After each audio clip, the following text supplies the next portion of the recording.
Yes. तो इसीलिए ही यहाँ पे रिजल्ट्स अच्छे आते हैं। अच्छा, तुम जब भी भर्ती थे तो उस दौरान और भी मरीज भर्ती होंगे? Yes sir. या तुम्हारे सामने कोई डिस्चार्ज भी हुए Yes. होंगे? तो उन सब पर देख के तुमको कैसा लगा या कैसा कॉन्फिडेंस आया था कि 100% ठीक हो जाएंगे यहाँ से? सर मेरा नाम कुलदीप वर्मा है, मैं सीतापुर उत्तर प्रदेश से आया हूँ, मेरी उम्र 23 साल है। सर मेरे हाइपोस्पेडियास थी जो बचपन से थी, और मुझे काफ़ी गलत फील होता था, देखता था जब भी पेशाब करते समय तो ऐसा लगता था हम नॉर्मल लड़कों से थोड़ा अलग है, और काफ़ी बुरा भी फील होता था कि मैं नॉर्मल नहीं हूँ सबकी तरह।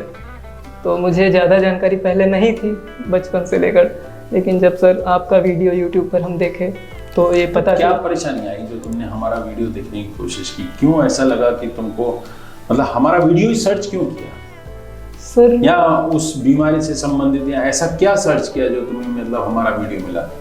सर मेरा जो पेनिस था वो आगे से नीचे को दबा हुआ था, टेढ़ा था, और पेशाब का रास्ता पीछे से खुल रहा था। अच्छा। तो देखने में काफ़ी बुरा लगता था। और पेशाब करने में क्या समस्या थी? करने में समस्या ये थी जैसे कभी पैंट पे पेशाब हो जाती थी हल्की हल्की। अच्छा। हाँ, ये समस्या नीचे गिरती थी, तुम्हारे कहने हाँ, का मतलब ये हाँ, है, सामने नहीं जाती थी? सामने नहीं। अच्छा, तो इस बात को तुमने YouTube पे क्या लिखा कि क्या किया, मतलब तुम क्या जानना चाहते थे? YouTube पे क्यों गए उस चीज को लेके, और कैसे गए? यूट्यूब पे मैंने ये डाले थे कि वो मेरा जो पेनिस है वो टेढ़ा है आगे से। हाँ। और पेशाब का रास्ता जो है पीछे से खुला, तो इसके बारे में मुझे जानकारी तो मिली। मतलब तुम्हारे दो प्रश्न थे। पहली बात तो ये है कि पहला प्रश्न ये था कि तुम्हारा जो पेनिस का जो शेप था वो टेढ़ा था आगे से नीचे को। एक नंबर जो सबसे बड़ी बात थी इसमें, और इसी के साथ में था कि पेशाब जो है नीचे जा रहा था। हाँ, नीचे। तो इसको तुमने अपनी समस्या को तुमने YouTube पे लिखा? Yes sir. ठीक है। Yes. तो इस तरीके से तुमको जो है मतलब वहाँ पे वीडियो आए? Yes sir. हाँ, अब बताओ। और इसमें सेक्स करने में भी कभी कभी प्रॉब्लम होती थी। अच्छा। जैसे मेरी शादी हो गई तो उसमें भी डिफिकल्टीज आती थी। अच्छा। हाँ, इसीलिए मैंने ज़्यादा ध्यान दिया कि इसकी हम सर्जरी करवा लेते हैं जाके। अच्छा। हाँ, तो फिर आपका वीडियो मैंने काफ़ी दिनों तक देखते रहे। अच्छा। अच्छा। हाँ, 1 साल से लमसम देख रहे थे, सोच रहे थे। 1 साल से तुम हमारा वीडियो देख रहे हो? हाँ, कि अच्छा। हम कब जाएं। फिर मैंने पूरा मन अपना बना लिया, फिर सोचते हैं करा लेते हैं, 1 महीने 2 महीने जो कुछ तकलीफ होगी अपना करा लिए। तो सर अब काफ़ी आराम है सर। 10 तो दिन तुम्हारा यहाँ ऑपरेशन जो हुआ था, और ऑपरेशन होने के बाद में तुम्हारा मतलब पाइप हमने डाल दिया था, यानी कि Yes. जिसको कैथेटर बोलते Yes. हैं, यूरिनरी कैथेटर या फॉलिस कैथेटर, जिसको यूरिथ्रा में डाला Yes. जाता है, यानी कि पेशाब के रास्ते में डाला Yes. जाता है, और उसी के चारों तरफ ये सर्जरी की जाती Yes. है। और एक्चुअली होता क्या है कि अगर हम बोले कि पेशाब की जो नाली होती है, यस नली, ठीक Yes. है, तो उसको जो कि नीचे थी Yes. पूरी तरीके से बन नहीं पाई थी, उसको हमको पूरा बना के ऊपर तक लाना होता है। यस तो उसमें वो जो बनाई जाती है तो वो बन के वैसी की वैसी रहे शेप में। तो इसके लिए हम एक यूरिनरी कैथेटर उसके अंदर पूरा यस ऊपर से नीचे तक डालते हैं, जो कि ब्लैडर यानी कि आपके पेशाब की थैली से कनेक्टेड रहता है। इससे 2 काम होते हैं, एक तो वहाँ पे स्ट्रक्चर मिलता है हमको, और दूसरा काम होता है कि आपका पेशाब का रास्ता जो है डाइवर्ट होता है। तो वो आपका 8 दिन तक लगा रहा। Yes. 9वें दिन मैंने निकाली थी यस नली। यस तो उसको जब वो थी वहां पे यस ऑपरेशन के दिन से लेके, यस तो तुमको क्या तकलीफ होती थी?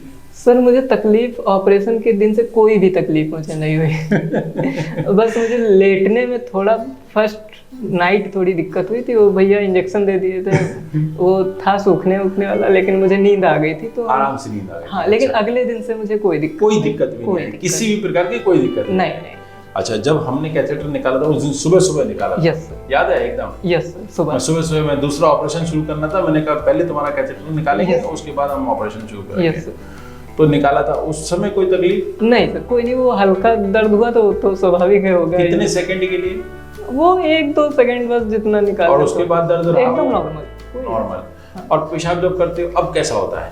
अब नॉर्मल हो रहा है। कभी जिंदगी में ऐसा सोचा था, मतलब ये तो ऑपरेशन से पहले कभी ऐसा सोचा था कि मेरा पेशाब भी ऐसा ही हो जैसे दूसरे लड़कों का होता है? कभी सोचा था? सर हम ये सोचते थे कि पता नहीं ये सही हो पाएगा कि नहीं, क्योंकि जब मैं 16 साल का था तो एक ऐसे ही डॉक्टर थे, उनको हम दिखाए थे। तो वो कहे थे ठीक है कर देंगे, लेकिन हमने फिर वहाँ से कराए नहीं कि हम पता नहीं क्या कर देंगे क्या नहीं, कि विश्वास ही नहीं आया। तो हम सोचते थे कि इसका ऑपरेशन कराएंगे, लेकिन हमें ये डर रहता था पता नहीं सक्सेस होगा या नहीं होगा। तो फिर हम यहाँ ट्रस्ट करके आए, वीडियो इतनी सारी देखी तो मुझे लगा कि यहाँ सही हो जाएगा, मुझे अंदर से लगा, तभी हम फिर यहीं चले आए सीधे। मैं थोड़ी सी छोटी सी बात बता देता यस हूँ। सर। हाइपोस्पीडियास, बेसिकली मैं थोड़ा सा हाइपोस्पीडियास के बारे में बताता Yes. हूँ। हाइपोस्पीडियास दो शब्दों से मिलकर बना है। Yes sir. एक होता है उसका पहला पार्ट है हाइपो यस और स्पेडियास। यस तो ये जो वर्ड्स होते हैं ये पुराने जमाने की जो अंग्रेजी होती है, जिनको Yes. लैटिन और ग्रीक टाइप की अंग्रेजी जो होती है वहाँ से डेवलप होते हैं। यस हाइपो का मतलब होता है नीचे, ठीक है, जो कि नॉर्मल अगर हम इस तरीके से पेनिस को देखें और अगर इसको इरेक्ट करके ऊपर की तरफ देखें यस तो ये पोजीशन में इसका ये होना चाहिए, ठीक है। तो वहाँ ना हो कि कहीं पे भी नीचे हो, तो अगर इसकी पोजीशन हॉरिजॉन्टल रखा जाए तो इसको बोलेंगे हाइपो, ठीक है। और स्पेडियास जो छिद्र वहाँ से जहाँ से पेशाब आ रहा है, तो ये दो शब्दों से मिलके बना है। यस अब होता क्या है इसके अंदर, परेशानी ये है कि नली जब भगवान पूरा शरीर बनाते Yes. हैं तो उस समय ये पूरी नली पेशाब के रास्ते जो थैली होती है वहां से लेते हुए पूरी टिप तक आनी चाहिए। Yes sir. ये पूरा एक डेवलपमेंटल प्रोसेस है। यस अब इस प्रोसेस में कहीं पे भी अरेस्ट हो गया, यानी कि वो डेवलपमेंट पूरी तरीके से कंप्लीट नहीं हो पाया। ये डिपेंड कर सकता है कि स्क्रोटम में हो, पेरिनियम में हो, पिनोस्क्रोटल हो, प्रॉक्सिमल पेनाइल हो, मिड पेनाइल हो, डिस्टल पेनाइल हो। जैसा कि तुम्हारा था तो वो क्या है, पहले ही यहाँ पे खत्म हो गया। हाँ तो ये जो चीज आती है इसमें परेशानी क्या आती है कि पेशाब जो है सामने न जाके नीचे गिरता है। हाँ ये जितना माने प्रॉक्सिमल यानी कि पेनिस के और स्क्रोटम के बीच में होगा वो उतना ही नीचे जाएगा। यस तो जितना पास में होगा स्क्रोटम के वो उतना ही खड़ा होकर पेशाब आदमी नहीं कर पाता है, तो उसको बैठ के पेशाब करना पड़ता है। जितनी ठंडी के मौसम में ज़्यादा समस्या होती है पेशाब ठंडी में पैंट ज़्यादा? में, हाँ गिरने की, क्योंकि प्रेशर तो बनेगा नहीं, तो समस्या ज़्यादा होती थी ठंडी में। और ठंडे में ज़्यादा परेशानी होती थी। हाँ चलो जो भी है, अब इसमें क्या होता है कि ये जो डेवलपमेंटल अरेस्ट हुआ तो हमको करना क्या है। अब हमको ऑपरेशन के द्वारा, क्योंकि इसका कोई मेडिसिन नहीं, ये मेडिसिन के द्वारा ठीक नहीं हो सकता, तो इसका करना अल्टीमेटली ऑपरेशन। तो ऑपरेशन के द्वारा ये जो नली यहाँ तक बनी है या यहाँ तक बनी है या यहाँ तक बनी है, इसको वापस ऊपर तक लाना है। माने जो डेवलपमेंट नहीं हुआ है उसको कंप्लीट करके वापस टिप तक लेके आना है।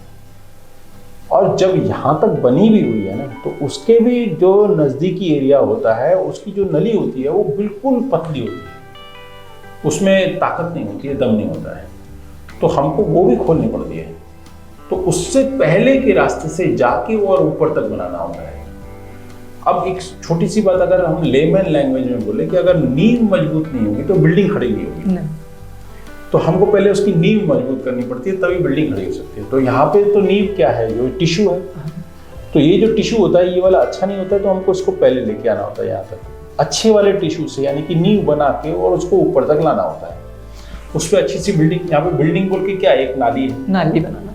ठीक है, यानी कि वो नली जिससे पेशाब की धार निकलेगी ब्लैडर से लेके वहां तक पहुंचेगी, ये चीज तैयार करनी है हमको। यस ये एक जटिल कार्य है, यस ये कॉम्प्लेक्स है और प्लस माइक्रोस्कोपिक लेवल पे है। यस होता क्या है कि हाइपोस्पीडियास की जो सर्जरी होती है वो ही वहीं पे अच्छी हो सकती है जहाँ पे कि ये यूजुअली होती रहती है। यस हमारे यहाँ जैसे रेगुलर हाइपोस्पीडियास होते हैं,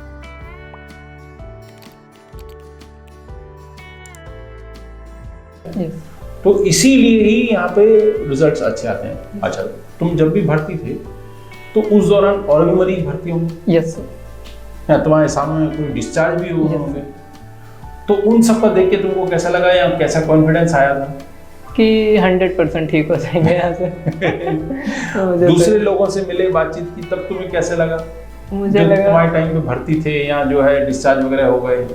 यही लगा कि यहाँ से 100% ठीक ही होके जाएंगे, तो वैसा कुछ नहीं कि फेल होना कुछ नहीं। तो आज की डेट में जब तुम खड़े होकर पेशाब करते हो और Yes. बिल्कुल नॉर्मल धार जाती है जैसे कि जानी चाहिए या जैसा तुमने कभी सोचा था Yes. या दूसरे लड़कों को देखा था, तब Yes. तुम्हें कैसा लगता है? अब सर काफ़ी बेटर फील होता है। मेंटल ट्रॉमा बना हुआ था कि हम एकदम नॉर्मल है, बताओ कि भगवान ने बस एक चीज़ गड़बड़ा दी, सब सही दिया, लेकिन एक चीज़ की वजह से शादी के बाद लाइफ कैसी रहेगी। मुझे पहले से पता था कि शादी के बाद गड़बड़ा सकती है। तो मैंने अपनी वाइफ को ये बात पहले शादी से ही बताई थी कि, और मुझे जब शादी हो गई उसके बाद फील होता था कि लड़की थोड़ा अंदर से ना खुश टाइप की रहती थी, मुझे पता था, लेकिन साफ नहीं बोल पाती थी। लेकिन दिक्कत महसूस हुई शादी के बाद भी कि इस चीज़ को लेकर। चलो कोई बात नहीं। अभी क्या जो चीज़ है, अभी तो पूरा परफेक्टली नॉर्मल है। तो जो बाकी की ज़िंदगी है वो तुम आराम से बिताओ, अच्छे से बिताओ, ठीक है। इसी बात की बहुत बहुत शुभकामनाएं हैं तुमको, ठीक है। और अगर कुछ मैसेज है तो आप दे सकते हो यहाँ पे। हाँ, मैसेज भैया लोग काफ़ी अच्छे हैं, स्टाफ। अच्छा। हाँ, हंसाते हंसाते रहते हैं, कोई बोर नहीं हुए कभी भी, कोई भी भैया हो, जितने भी स्टाफ। और जो यहाँ पे कैसा वातावरण लगा, कैसा एटमॉस्फेयर था, मतलब स्टाफ तो जैसे आप बता ही रहे हो अच्छा है, तो बाकी सब कैसा क्या लगा? Overall good, better, first class. First class. हाँ, कोई यहाँ रुकने में दिक्कत नहीं हुई। 8-10 दिन पता नहीं लगे मुझे कैसे निकल गए आज तक। चलो, भविष्य में भी कोई दिक्कत नहीं होगी, इसी शुभकामना के साथ में नमस्कार। हेलो दोस्तों, अगर आपने हमारे चैनल को सब्सक्राइब नहीं किया है तो कृपया इसे लाइक करें, शेयर करें और सब्सक्राइब करें और बेल आइकन को दबाना ना भूलें ताकि आपको वीडियो की अपडेट समय समय पर मिलती रहे। धन्यवाद।